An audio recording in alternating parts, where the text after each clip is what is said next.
Assalamualaikum warahmatullahi wabarakatuh. Sahabat DRV, perkenalkan saya Dr. Agus Rahmadi sebagai peneliti bekam. Dan insya Allah hari ini saya akan coba terangkan bagaimana bekam ditinjau dari sisi medis.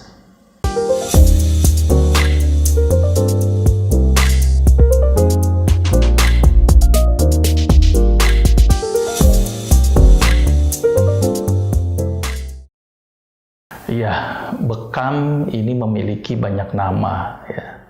Ada yang orang nyebutnya cantuk. Ini kalau orang Jawa bilangnya cantuk. Ya. Kalau orang Inggris namanya cupping. Ya. Ada yang bilang blood cupping. Kalau orang Arab bilangnya hijamah. Ya.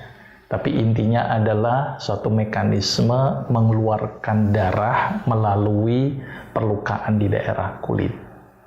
Jadi ada konsep pengekopan, kemudian penusukan atau pentorehan, kemudian pengekopan kembali. Kita nyebutnya namanya CPC, cupping, puncturing, dan cupping. Nah, bekam ini sebenarnya sudah ada sejak zaman dahulu, ya, dari Babilonia, Mesir, Cina, sudah ribuan tahun sebelum Masehi, dan kemudian berkembang sampai saat ini. Dan dulu dianggap bahwa pengobatan bekam adalah pengobatan yang tradisional atau sekedar alternatif. Tapi sekarang sudah banyak penelitian-penelitian ilmiah yang menunjukkan tentang manfaat bekam. Ditinjau dari respon seluler, respon molekuler, bahkan sampai untuk ke arah klinisi. Maka itu penelitian-penelitian ini cukup banyak. Bahkan ada yang levelnya RCT, Randomized Control Trial. Dan itu banyak kasus yang bisa diobati dengan bekam. Misalnya untuk respon nyeri, contohnya, ya, untuk kasus migrain dan sebagainya. Artinya penelitian-penelitian bekam ini sudah sangat ilmiah. Dan alhamdulillah saat ini kami sudah mendirikan suatu perhimpunan, di mana perhimpunan ini terdiri dari para dokter-dokter, kita nyebutnya namanya Perhimpunan Dokter Bekam Indonesia, yang disingkat dengan PDBI. Di sini dokter ini berkumpul untuk melakukan pembahasan-pembahasan, kemudian penelitian-penelitian, dan menginformasikan kepada masyarakat bahwa ini bekam sangat luar biasa. Maka itu bekam ini sudah ranahnya sudah mulai lebih tinggi lagi. Jadi tidak hanya sekedar pengobatan yang bersifat tradisional, tetapi sudah dengan bukti evidence base. Jadi sudah ada bukti-bukti ilmiah. Nah, sedikit saya akan coba terangkan bagaimana mekanisme bekam ini sendiri. Jadi kita tahu bahwa bekam ini adalah membekam di daerah kulit. Kulit itu dibekam. Ya, kita tahu bahwa kulit itu tersusun atas sel-sel kulit, di mana sel-sel kulit itu dikasih makan oleh pembuluh darah yang namanya kapiler. Ya, jadi kulit dikasih makan dengan pembuluh darah kapiler. Kenapa saya bicara kulit terlebih dahulu? Karena bekam harus membekam di daerah kulit. Maka itu saya bicara kulit. Dan kulit merupakan organ yang terbesar dari tubuh manusia. Maka jumlah sel kulit pun juga cukup banyak. Dan kulit itu pun ada sel-sel kulit yang dikasih makan oleh pembuluh darah yang namanya kapiler. Nah, pembuluh darah ini ngasih makan ke sel kulit. Ya, sel kulit itu pun juga mengalami proses metabolisme sehingga juga menghasilkan sampah. Jadi ada satu proses di mana kulit dikasih makan, sel kulit dikasih makan, tetapi kulit juga mengeluarkan sampah. Nah, saya bicara level yang lebih seluler lagi. Nah, si kapiler itu dalam memberi makan, ya, itu lewat rembesan endotel. Jadi dia merembes, ngasih makan, isinya apa? Ada oksigen, ada glukosa, ada asam amino. Kemudian sel mengalami proses metabolisme, menghasilkan sampah-sampah sisa metabolisme, CO2, air, dan sebagainya. Nah, pada proses pemberian makan, kemudian menghasilkan sampah itu ada satu daerah, namanya daerah interstisial atau antar sel ada daerah. Disitulah terjadinya pengumpulan dari makanan dan sampah metabolisme. Dan kemudian dari kapiler ngasih makan dan sampah keluar menuju yang namanya venula. Kapiler, venula. Ada satu daerah namanya interstisial. Nah, proses bekam ternyata menyebabkan tekanan negatif pada kulit, sehingga kulit menjadi naik, sehingga apa yang terjadi? Terjadi peningkatan cairan interstisial. Karena tadi di kop tekanan negatif, cairan dari sirkulasi darah kapiler masuk ke interstisial menjadi meningkat. Sampah pun yang seharusnya terbuang karena di kop, maka dia akan terhambat untuk proses pengeluarannya, sehingga ngumpullah cairan interstisial yang meningkat di daerah yang namanya interstisial. Jadi di kop berarti terjadi akumulasi cairan interstisial.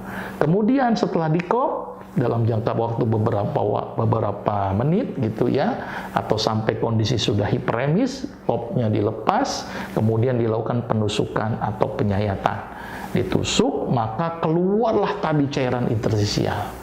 Jadi mayoritas yang keluar pada saat bekam itu adalah cairan interstisial. Walaupun ada juga dinding pembuluh darah yang robek. Ada yang robek, maka juga sebagian sel darah pun ada yang keluar, tapi itu sebagian kecil. Atau sel darah merah mengalami lisis sehingga menimbulkan warna merah.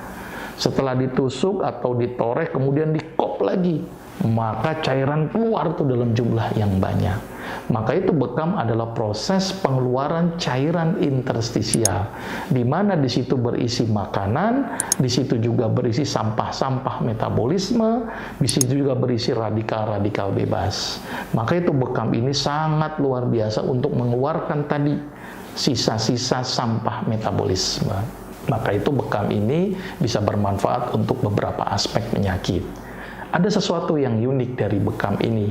Bekam tidak hanya mengeluarkan yang hidrofilik, tetapi juga lipofilik. Berbeda dengan ginjal.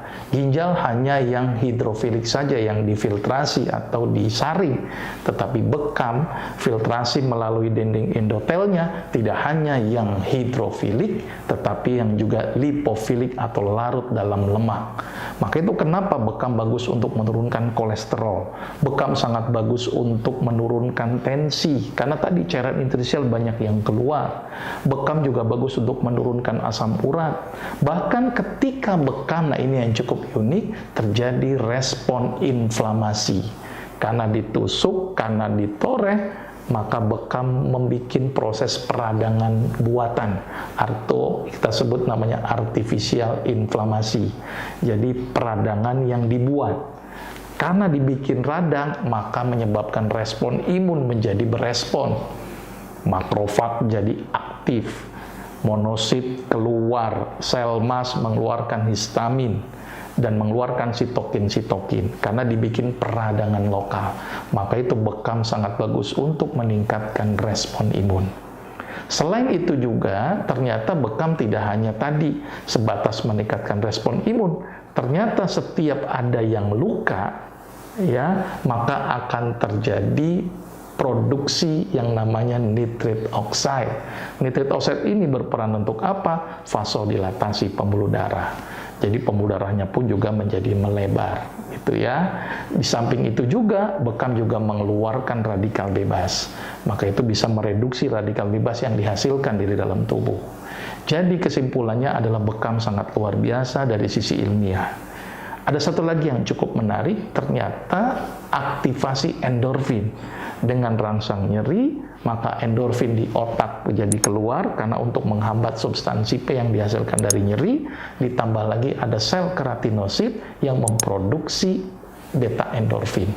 Jadi ternyata beta endorfin ini juga teraktivasi dengan adanya rangsangan bekam.